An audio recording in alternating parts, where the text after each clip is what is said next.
दोस्तों नमस्कार, जय हिंद, अस्सलाम वालेकुम। स्वागत है आप सबका कंपटीशन वॉर के यूट्यूब चैनल में। मेरा नाम है संदीप और हाजिर हूं आपके लिए लेकर करंट अफेयर्स पर आधारित एक और नई वीडियो। दोस्तों थंबनेल देखकर आप समझ गए होंगे कि रशिया जो है वो भारत के लिए दो नए स्टील्थ युद्धपोत बना रहा है।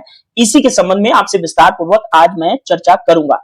दोस्तों प्रोजेक्ट 11356M के बारे में आपसे विस्तार पूर्वक बात करेंगे। साथ ही हम भारत और रूस के बीच रक्षा सहयोग के संबंधों में भी विस्तार पूर्वक आपसे चर्चा करने वाले हैं। दोस्तों यदि आप चैनल पर नए हैं तो सबसे पहले आप चैनल को सब्सक्राइब कर देंगे, बेल आइकन को हिट कर देंगे ताकि आने वाले वीडियोस की नोटिफिकेशन आपको टाइम टू टाइम मिलते रहे। साथ ही वीडियो का डिस्क्रिप्शन चेक करना मत भूलिएगा, वहां पर चैनल पर रिसेंटली पोस्टेड कुछ वीडियोस के लिंक हमने लगा रखे हैं। और दोस्तों यदि आपको वीडियो अच्छा लगे तो लाइक और शेयर करना बिल्कुल मत भूलिएगा। तो चलिए आइए स्टार्ट करते हैं। प्रोजेक्ट 11356M यानी कि जो आईएनएस तुशील और आईएनएस तमाल नाम के दो स्टील्थ युद्धपोत रशिया भारत के लिए बना रहा है, उसी के संबंध में विस्तार पूर्वक हम आपसे बात करेंगे। साथ में अंत में हम रशिया का मैप और सिपरी की रिपोर्ट जो 2024 में 12 मार्च को आई उसके बारे में भी हम बात करेंगे। तो आप कहीं जाइएगा मत, वीडियो में अपने आप को जमा के रखिएगा। ये बड़ा ही ज्ञानदार और दमदार वीडियो होने वाला है।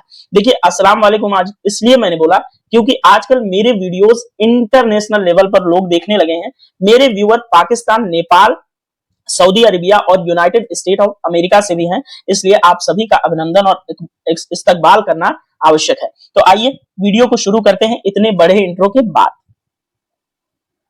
दोस्तों यहां आपको स्क्रीन पर न्यूज़पेपर की एक कटिंग दिख रही है।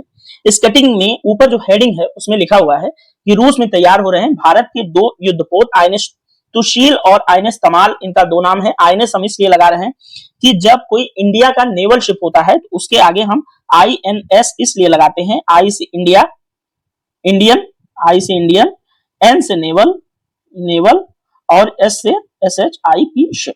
तो समझ लीजिएगा जब आईएनएस लगा हो तो आप समझ जाएंगे कि इंडियन नेवल शिप्स की बात चल रही है। तो दोस्तों ये दोनों युद्धपोत जो है वो साल के अंत में भारतीय नौसेना में शामिल हो जाएंगे, ऐसी उम्मीद अभी तक जताई जा रही है। यहाँ पर तुशील और तमाल का अर्थ भी आपको दिया हुआ है, आप देख लीजिएगा। तुशील का संस्कृत में अर्थ होता है रक्षक और तमाल का संस्कृत में अर्थ होता है एक विशिष्ट तलवार। ठीक है दोस्तों, पहला युद्धपोत तो समुद्री परीक्षणों के लिए लॉन्च हो चुका है। रूसी नौसेना इसको इस्तेमाल कर रही है और भारत को पहला युद्धपोत जो है वो अगस्त और दूसरा युद्धपोत दिसंबर में मिलने की उम्मीद है। और साथ में दोस्तों ये जो पूरी न्यूज है कटिंग दी हुई है इसको आप लोग पढ़ लीजिएगा, आपकी जानकारी के लिए बेहतर होगा। साथ ही इन युद्धपोतों को बनने में थोड़ी सी देरी हो रही थी। इसका सबसे बड़ा कारण आप सब जानते हैं कि पिछले 3 वर्षों से रूस और यूक्रेन के बीच में लगातार युद्ध जारी है और अभी भी चल रहा है, जिससे संबंधित अभी हमने हाइपरसोनिक मिसाइल जो इस्तेमाल किया था रशिया ने रूस की राजधानी कीव के ऊपर, जिसका नाम जिरकॉन था, उसके बारे में भी पूरा वीडियो हमने किया हुआ है। उसका डिस्क्रिप्शन, उसका लिंक जो है हमने इस वीडियो के डिस्क्रिप्शन में दिया हुआ है, आप लोग देख लीजिएगा। चलिए डिस्कशन में और आगे बढ़ते हैं। तो अब आइए दोस्तों प्रोजेक्ट 11356M के बारे में विस्तार पूर्वक आपसे चर्चा करते हैं। ये तस्वीर आपको रशिया के जिस डॉकयार्ड में ये दोनों युद्धपोत बनाए जा रहे हैं वहां की है और यहाँ पर इंडिया का फ्लैग भी आपको दिख रहा है। दोस्तों भारत ने अक्टूबर 2016 में रूसी यानी कि रशियन और भारत शिपयार्डों के बीच साझेदारी के माध्यम से 4 अतिरिक्त इसलिए क्योंकि इस तरह के युद्धपोत बनाने के समझौते भारत और रूस के बीच 1970 से ही चले आ रहे हैं। तो अतिरिक्त युद्धपोत 4 बनाए जा रहे हैं, जिसमें से तुशील और तमाल है और आगे 2 युद्धपोतों के बारे में भी आपको जानकारी मिलेगी। और ये दोस्तों एडमिरल ग्रिगोरोविच क्लास के हैं। ठीक है, ये जो इस प्रोजेक्ट के तहत बन रहे हैं जिस क्लास के हैं यहाँ पर आपको लिखा हुआ दिख रहा है। तो ये फ्रिगेट्स हैं। ठीक है, इनकी खरीद और निर्माण के लिए रूस के साथ एक इंटर गवर्नमेंटल साइन किया गया था। ठीक है, यहाँ पर आपको अभी तक कोई प्रॉब्लम नहीं हुई होगी समझने में। दोस्तों रूस 2 युद्धपोतों जो कि तुशील और तमाल हैं उनकी आपूर्ति कर देगा। अन्य 2 युद्धपोतों का निर्माण भारत के गोवा शिपयार्ड लिमिटेड में बनाया जाएगा। ठीक है दोस्तों, ये तलवार श्रेणी के युद्धपोत हैं, प्रोजेक्ट जो 11356 के तहत बन रहे हैं। और इनकी सबसे खास बात यह है ये स्टील्थ होंगे, आसानी से दुश्मन के रडार में नहीं आएंगे। और गाइडेड मिसाइल जो है युद्धपोत होंगे, इसमें गाइडेड मिसाइल सिस्टम लगा रहेगा। दोस्तों 1999 और 2023 के बीच 2 बैचों में 6 जहाज जो है रूस द्वारा बनाए जा चुके हैं भारत के लिए। अब ये भारत इस तरह के युद्धपोत रशिया से क्यों बनवा रहा है? क्योंकि दोस्तों भारतीय नौसेना के अंदर लिएंडर श्रेणी के जो युद्धपोत हैं वो सेवा मुक्त हो चुके हैं, जिससे एक गैप विकसित हो गया है इंडियन नेवी में युद्धपोतों को लेकर।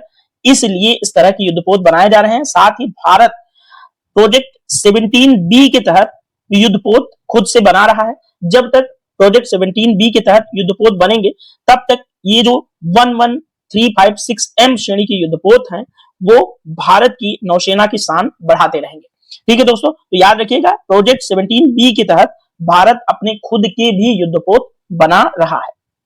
दोस्तों इन युद्धपोतों के बारे में बेसिक जानकारी ये है कि इनका जो रिप्लेसमेंट वेट है यानी कि विस्थापन क्षमता है 3620 टन है, लंबाई इनकी इतनी होगी, इनकी 30 समुद्री नॉटिकल मील गति होगी। ठीक है, और ये परिभ्रमण सीमा, ठीक है, ये होगी, याद रखिएगा।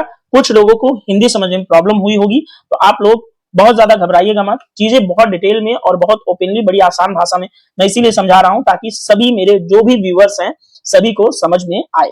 ठीक है, चलिए आइए आगे बढ़ते हैं डिस्कशन में।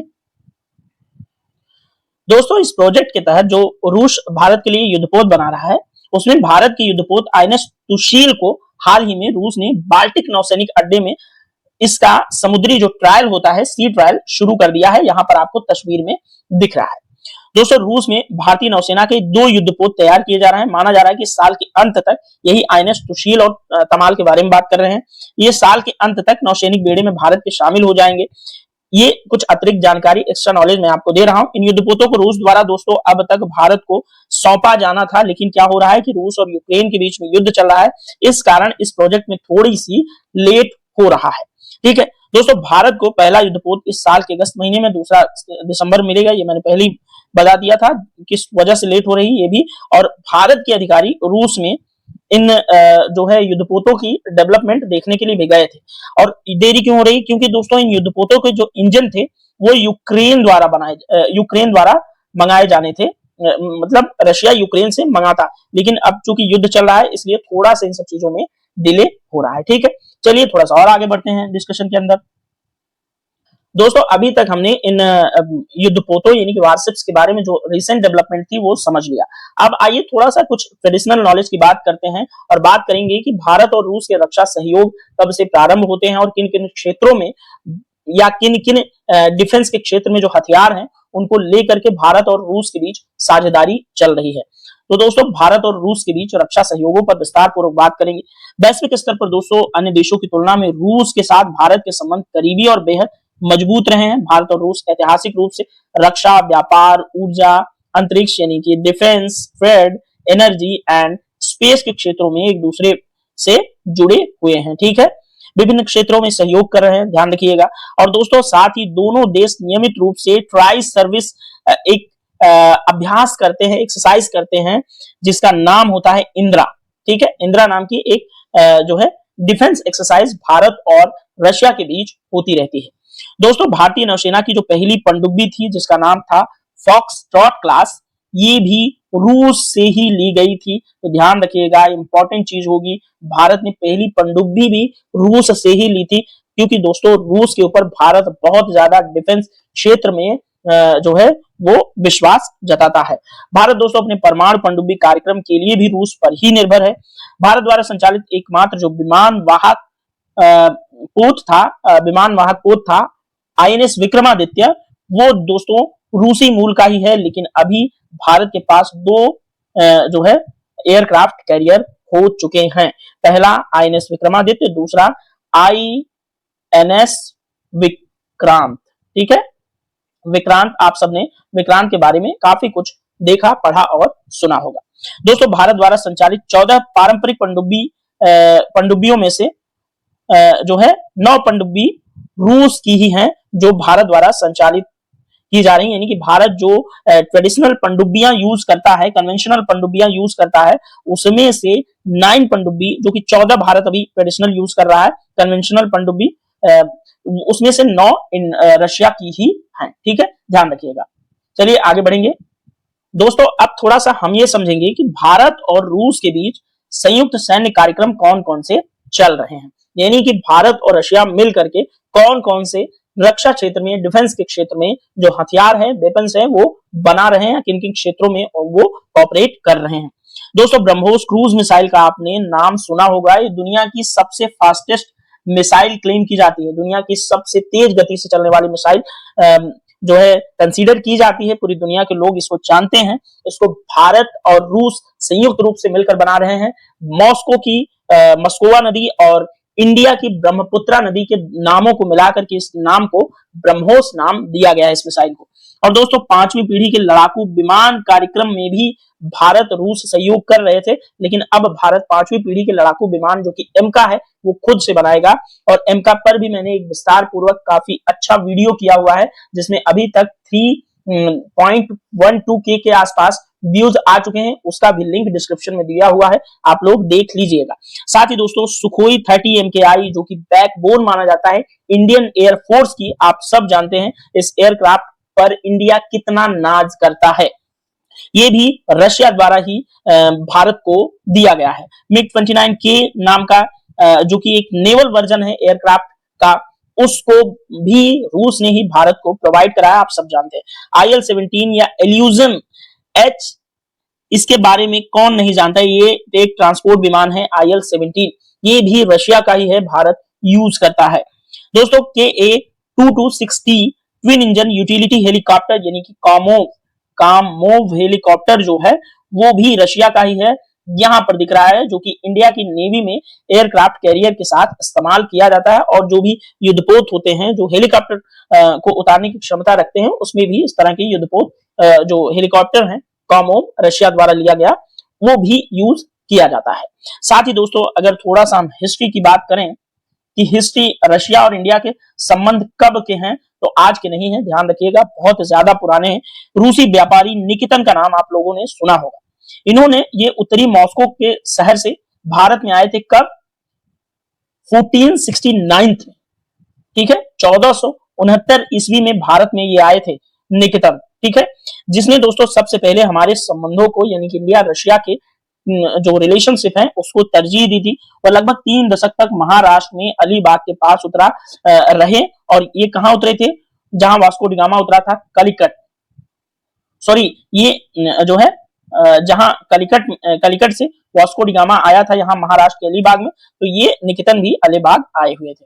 दोस्तों निकितन बीदर में बहमनी राज्य में 3 साल के लिए रहा और भारत में अपने अनुभवों के बारे में उसने एक पूरी बाकायदा बुक लिखी, जिस बुक का नाम था 3 समुद्रों से परे की यात्रा, ठीक है।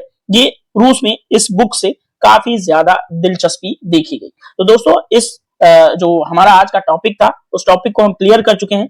आगे चलिए थोड़ा सा हम बात करेंगे इसके मैप की, रशिया के मैप की। और सिप्री की एक रिपोर्ट 2024 में 13 मार्च को प्रकाशित की गई थी, उसके बारे में भी थोड़ा सा हम देख लेते हैं। दोस्तों यहाँ पर हमने सिप्री की पूरी रिपोर्ट न डिस्कस करके थोड़ा थोड़ा जो हमारे काम का है उसको हम डिस्कस करें। तो सिप्री दोस्तों the Stockholm International Peace Research Institute है स्वीडन का, जो कि रक्षा क्षेत्र में आयात और निर्यात की पूरी दुनिया की जो तस्वीर है वो लोगों के सामने रखता है एक रिपोर्ट के माध्यम से। तो दोस्तों 2024 में उसने जो रिपोर्ट 2019 से लेकर के 23 तक की जारी की, उसमें बताया गया कि भारत जो है कुल हथियार आयात में 36% हथियार रशिया से इंपोर्ट करता है। 36% जो वेपन है इंडिया वो रशिया से इंपोर्ट करता है, जो कि काफी बड़ा मतलब सबसे ज्यादा हिस्सा जो है वो रशिया से ही इंपोर्ट करता है इंडिया डिफेंस के सेक्टर में, ठीक है। यहाँ पर एक global share of imports of major arms by the 10 largest importers 2019 से 2023 तक दिया हुआ है। ये ऐसे देशों की एक आपको चार्ट है, पाई चार्ट है, जो दुनिया में सबसे ज्यादा हथियार 2019 से 23 के बीच खरीदे हैं। तो 9.8% वेपन्स भारत द्वारा जो कि सबसे ज्यादा है खरीदा गया है। 47% अदर्स यानी कि पूरी दुनिया के जो है देशों द्वारा खरीदा गया। सेकंड पर है दोस्तों इंडिया के बाद सऊदी अरबिया एंड थर्ड पर है कतर। उसके बाद काफी ज्यादा मतलब कंट्रीज दी हुई हैं, ये आप लोग देख लीजिएगा रिपोर्ट। आप ये डेटा आपके लिए इंपॉर्टेंट हो सकता है। दोस्तों साथ ही एक रिपोर्ट की छोटी सी बात मैं यहाँ पर कोट करना चाहूंगा। इस रिपोर्ट में कहा गया कि अभी भी रूस जो है भारत का मुख्य हथियार आपूर्ति करता है। हालांकि 1960 से 64 के बाद ये पहली बार ऐसा हुआ जब भारत के हथियार आयात में रूस 1991 से पहले यानी जो सोवियत संघ था उसकी हिस्सेदारी 50% से कम रही है, नहीं तो भारत हमेशा से 50% तक अपनी जो हथियार की जरूरतें थी वो रशिया से ही पूरा करता रहा है। इस रिपोर्ट में एक चीज और मेंशन की गई कि आजकल फ्रांस से जो कि राफेल एयरक्राफ्ट हमने खरीदा, वहां पर उनके हथियारों पर भी हमारी जो है डिपेंडेंसी थोड़ी सी बढ़ रही है। ठीक है, तो इस तरह के फ्रांस और रशिया जो कि दो हमारी मेजर जो है एक्सपोर्टर हैं हमारे लिए वेपन्स के। ठीक है, तो आई थिंक दोस्तों ये वीडियो पूरा आपको विस्तार पूर्वक समझ में आया होगा। और किसी भी देश में वेपन्स इसलिए खरीदे जाते हैं क्योंकि पूरी दुनिया में युद्धक स्थिति बनी हुई है। आप जानते हैं कि इजराइल और हमास लड़ रहे हैं फिलिस्तीन और इजराइल के मुद्दे को लेकर के। रशिया और यूक्रेन 3 साल से लड़े जा रहे हैं। ईरान और इराक और ईरान और इजराइल के बीच में भी कभी कभी कुछ न कुछ छिटपुट चीजें देखने को मिलती हैं, इसलिए जो है जरूरी है। साथ ही भारत के लिए रक्षा क्षेत्र में आत्मनिर्भर बनना और रक्षा क्षेत्र में मजबूत बनना इसलिए भी जरूरी है क्योंकि 2 न्यूक्लियर कैपेबल कंट्रीज से भारत घिरा हुआ है जो कि भारत के एनिमी कंट्रीज हैं, जैसे एक पाकिस्तान, दूसरा चाइना। ये दोनों न्यूक्लियर पावर्ड कंट्रीज हैं, इसलिए भारत को रक्षा क्षेत्र में ज्यादा मजबूत होना चाहिए। ठीक है, तो आई थिंक दोस्तों आपको पूरा वीडियो विस्तार पूर्वक समझ में आया होगा। अगर कुछ चीजें छूट गई हो तो आप लोग कमेंट बॉक्स में जरूर बताएं। हाँ यार, अगर चैनल पर आ जाया करिए तो थोड़ा सब्सक्राइब जरूर कर दिया करिए, शेयर कर दिया करिए और कमेंट जरूर पास किया करिए, जिससे मुझे थोड़ा मोटिवेशन मिलता है। अगर आप पाकिस्तान के हैं, रशिया के हैं या किसी भी दुनिया की किसी भी कंट्री से हैं तो आप सब मेरे लिए फ्रेंड है, क्योंकि भारत की ही संस्कृति सिखाती है वसुधैव कुटुंबकम। हमारे उपनिषदों में बहुत पुराने समय से चला आ रहा है कि पूरी दुनिया एक परिवार है और हमें परिवार की तरह मिल करके रहना चाहिए। अगर स्पेशली मेरी बात करूं तो मेरी राष्ट्रभक्ति मेरे देश के लिए, मेरे भारत के लिए इतनी खतरनाक किस्म की नहीं है कि पाकिस्तान को खत्म हो जाना चाहिए, ऐसा मैं बिल्कुल नहीं सोचता। पाकिस्तान एक देश के रूप में हमेशा रहना चाहिए क्योंकि वहां के लोग बहुत ही ज्यादा अच्छे हैं, इंडिया के ही जैसे हैं। नेपाल के भी लोग, यानी इवन की पूरी दुनिया के लोग बहुत अच्छे हैं। नेता जो होते हैं उन्हीं में थोड़ी बहुत प्रॉब्लम होती है। तो आई थिंक दोस्तों आज का वीडियो आपको बहुत अच्छे से समझ में आया होगा। इस वीडियो में इतना ही, टाइम ज्यादा नहीं लेते हुए इस वीडियो को यहीं पर एंड करूंगा। कैसा लगा आप लोग कमेंट बॉक्स में जरूर बताएं। तब तक के लिए आप लोग अपना ख्याल रखें। धन्यवाद, थैंक यू सो मच।